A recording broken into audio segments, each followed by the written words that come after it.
you know, food insecurity. Yeah. I know it's a nationwide thing, but do you have any specific programs to help the people that you must see them when you drive in? Yeah.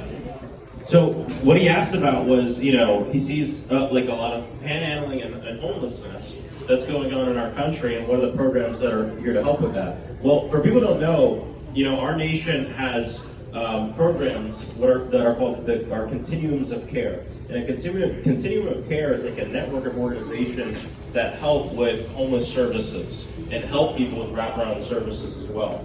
Our nation is going in the wrong direction on helping people that are homeless. There was a disastrous Supreme Court decision that was made, I think 2 years ago now, called Grants Pass versus Johnson, which gave the green light to cities and counties across the country to criminalize homelessness. And here's the problem. If someone is homeless and unsheltered, right, which means they're on the streets, and you arrest them, giving them a criminal record that they might not have had before, and then put a fee on them that they now have to pay before they can get a driver's license or anything like that, you are making it more difficult for them to be able to get into a home. And that's part of the issue. And honestly, the city of Orlando passed an ordinance on this that I completely disagree with that criminalized homelessness as well. We have to do more to help our people. And the fact of the matter is, the best way we can do this is make sure that there's a line and no one goes below the line. Right? And what I mean by that is it's more expensive and more challenging for our nation to help people once they're on the streets versus keeping them in a house. That's why rental assistance is so important. Permanent supporter housing, transitional housing, all this stuff is important. Why? Number one, most people who are evicted because they couldn't pay their rent, we're not a whole rent away from being able to stay in their home. Most people are actually a couple $100s away, maybe they're $500 away. They're pretty close. So it's cheaper for us to keep you in your house than help you once you're on the street. And that's the fact of the matter. And so we have to do more to support people, to keep people housed. Like that has to be the first thing, the first priority, housing first. And we figure out the rest of it later. But the other thing that I think is important is a lot of times when we talk about homelessness, we see it in a silo.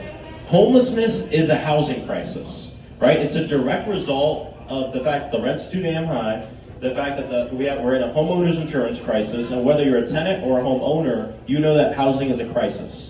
And more people on the streets. Here's a statistic for you that's true here in Central Florida. Every time the rent goes up $100, homelessness goes up 9%.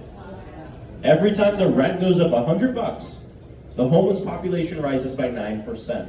These issues are intertwined, and there's a lot we need to do. We need to build more affordable housing. We need to create more pathways for people to be able to buy a home. I mean, you guys know the jokes, especially my generation, buying a home isn't even a dream. It's like a figment, And we have to have more pathways to that.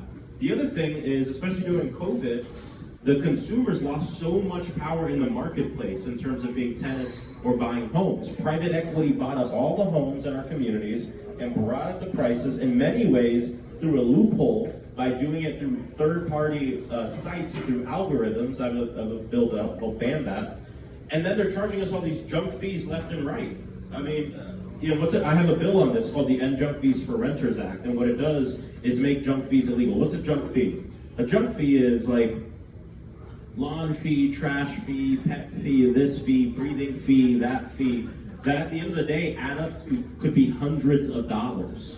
Now, something people bring up to me is, Maxwell, what about mom and pop landlords? Statistically speaking, mom and pop landlords don't charge junk fees.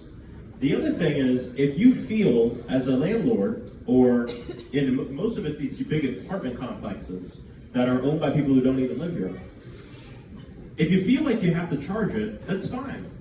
Put it in the rent. So when we, the consumers, are online trying to make decisions, we can make informed decisions, and we're not learning about stuff when our truck is packed and we're going to sign. It happened to me just 2 years ago. I moved into a new place over kind of by College Park. It's called Packing District area. Moved into an apartment. I go to sign, and I see that, I have to cut a check because I have to pay $150 per person to apply for the HOA. It's not the HOA fee to apply to live there, which I didn't know about until I was going to sign. And this is a huge issue. So we have to do a lot more to give more power to consumers, to working people in the housing market, because it's horrible. Another thing is transparency. Right now, if you're applying to rent somewhere, the company is going to know everything about you in your life. And what do you have a right to know about them? Nothing, in the state of Florida at least.